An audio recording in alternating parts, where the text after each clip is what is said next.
السلام کے زمانہ میں دمشق کا بادشاہ کسی ایسی عورت سے نکاح کرنا چاہتا تھا جس سے نکاح کرنا اس کے لیے شرعاً جائز نہیں تھا۔ اس نے حضرت یحییٰ علیہ السلام سے یہ مسئلہ پوچھا۔ آپ علیہ السلام نے فرمایا اس عورت سے نکاح کرنا آپ کے لیے حلال نہیں ہے۔ حضرت یحییٰ علیہ السلام نے منع کیا تو وہ عورت ناراض ہو گئی۔ جب اس عورت نے محسوس کیا کہ بادشاہ اس پر فریفتہ ہو چکا ہے تو اس نے حضرت یحییٰ علیہ السلام کو شہید کرنے کی فرمائش کر دی۔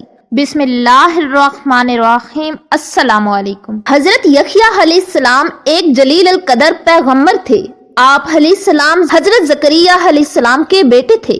حضرت زکریا علیہ السلام میں جو عادتیں تھیں وہی عادتیں آپ علیہ السلام کے اندر بھی تھیں۔ حضرت زکریا علیہ السلام بہت عبادت گزار پیغمبر تھے۔ حضرت یحییٰ علیہ السلام بھی اسی طرح اللہ کی عبادت کرتے تھے اور ہر وقت اللہ کا ذکر کرتے تھے۔ اللہ نے جو حکم دیا اس پر پوری طرح عمل کرتے تھے۔ حضرت یحییٰ علیہ السلام کا واقعہ سمجھنے کے لیے حضرت زکریا علیہ السلام کے بارے میں بھی جاننا ضروری ہے، اس لیے ہم زکریا علیہ السلام کا حال مختصر طور پر بیان کریں گے۔ حضرت زکریا علیہ السلام کی کوئی اولاد نہیں ہوئی۔ اب تو وہ بہت زیادہ بوڑھے ہو چکے تھے، بڑھاپے کی وجہ سے بہت کمزور ہو چکے تھے، لیکن اولاد کی خواہش دل ہی دل میں مچل رہی تھی۔ اللہ کی ذات سے وہ مایوس نہیں ہوئے کیونکہ اللہ ہر شے پر قادر ہے، وہ سب کچھ کر سکتا ہے۔ اس کے کام ایسے ہیں کہ وہ انسان کے وہم و گمان میں نہیں آتے، اس لیے وہ اللہ سے رات و دن دعا کرتے تھے۔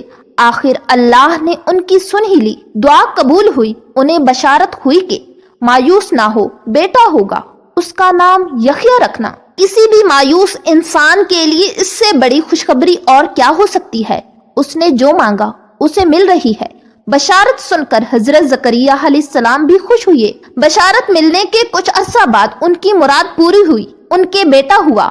اللہ کے حکم کے مطابق بیٹے کا نام یحییٰ رکھا۔ حضرت یحییٰ علیہ السلام حضرت زکریا علیہ السلام کے وہ صاحبزادے ہیں جنہیں حضرت زکریا علیہ السلام نے اللہ تعالیٰ سے دعائیں مانگ کر لیا۔ آپ علیہ السلام بڑے پرہیزگار، بردبار اور اللہ تعالیٰ کی نافرمانی سے بچنے والے تھے۔ اللہ تعالیٰ نے آپ علیہ السلام کو پیدا کرنے سے پہلے ہی آپ علیہ السلام کے والد محترم حضرت زکریا علیہ السلام کو آپ کے نبی ہونے کی خوشخبری سنا دی تھی۔ انسان کے لیے 3 مواقع بڑے دشوار ہوتے ہیں۔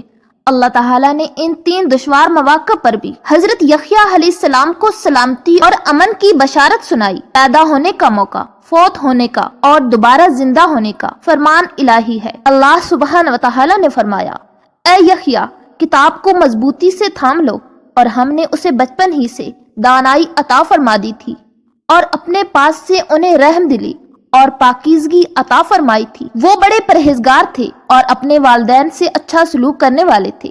وہ سرکش اور نافرمان نہیں تھے۔ ان پر سلامتی ہو جس دن وہ پیدا ہوئے، جس دن وہ فوت ہوں گے اور جس دن دوبارہ زندہ کر کے اٹھائے جائیں گے۔ حضرت یحییٰ علیہ السلام تنہائی پسند تھے۔ آپ علیہ السلام جنگلوں کی طرف نکل جاتے، درختوں کے پتے کھاتے اور چشموں کا پانی پیتے اور پھر فرمایا کرتے تھے، اے یحییٰ، تجھ سے زیادہ نعمتیں کسے حاصل ہوں گی؟ وہب بن ورد رحمت اللہ علیہ سے مروی ہے، ایک مرتبہ حضرت یحییٰ علیہ السلام 3 دن تک غائب رہے۔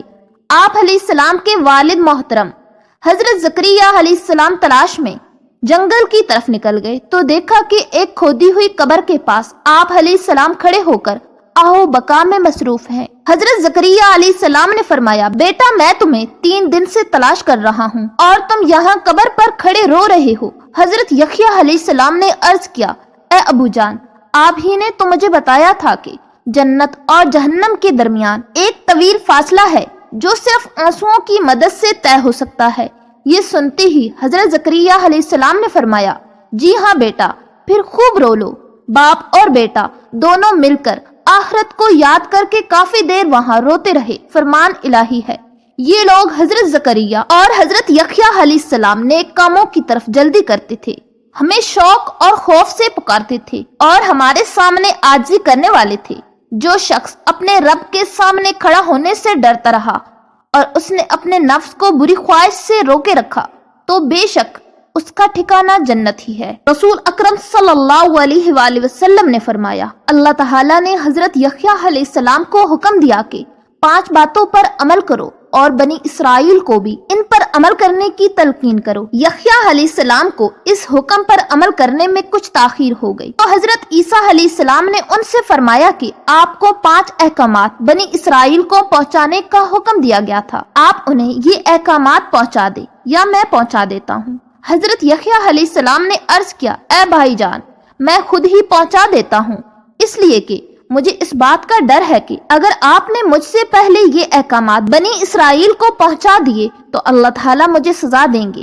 چنانچہ حضرت یحییٰ علیہ السلام نے بنی اسرائیل کو مسجد اقصیٰ میں جمع کیا اور ایک اونچی جگہ میں کھڑے ہو کر اللہ سبحانہ و تعالیٰ کی حمد و ثنا بیان کرنے کے بعد فرمایا، اللہ تعالیٰ نے مجھے اور آپ لوگوں کو 5 باتوں پر عمل کرنے کا حکم دیا ہے، اور وہ 5 باتیں یہ ہیں: صرف اللہ سبحانہ و تعالیٰ کی عبادت کرو، اس کے ساتھ کسی کو شریک نہ ٹھہراؤ۔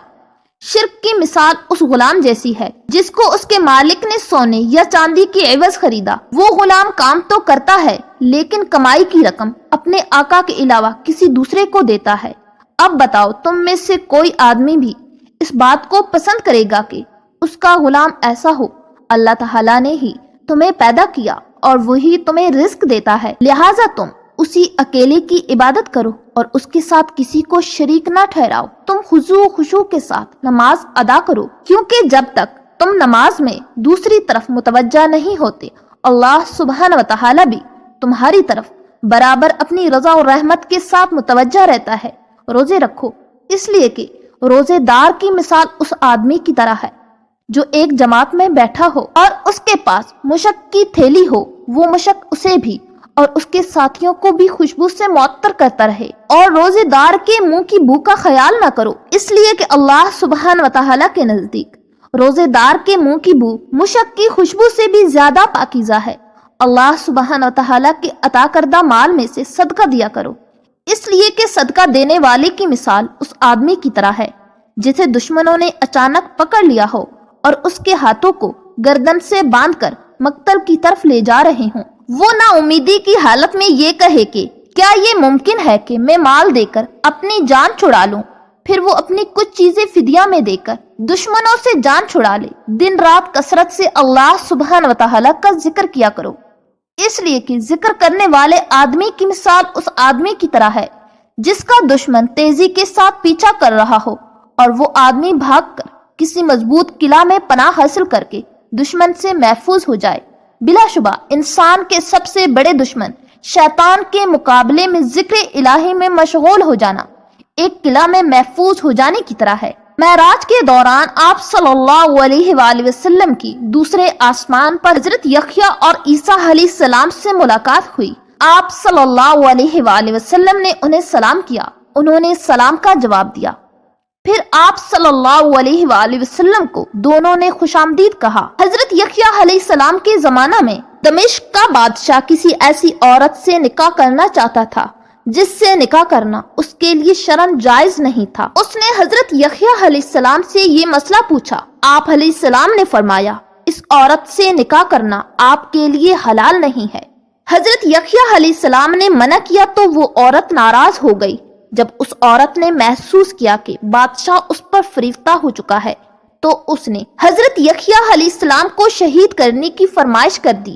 بادشاہ نے ایک آدمی کو بھیجا جو آپ علیہ السلام کو شہید کر کے آپ علیہ السلام کا سر ایک تھال میں رکھ کر لے آیا اور ملکہ کے سامنے پیش کر دیا۔ سر اس حالت میں بھی یہ کہتا رہا کہ یہ عورت بادشاہ کے لیے حلال نہیں ہے۔ آخر وہ عورت زمین میں دسا دی گئی۔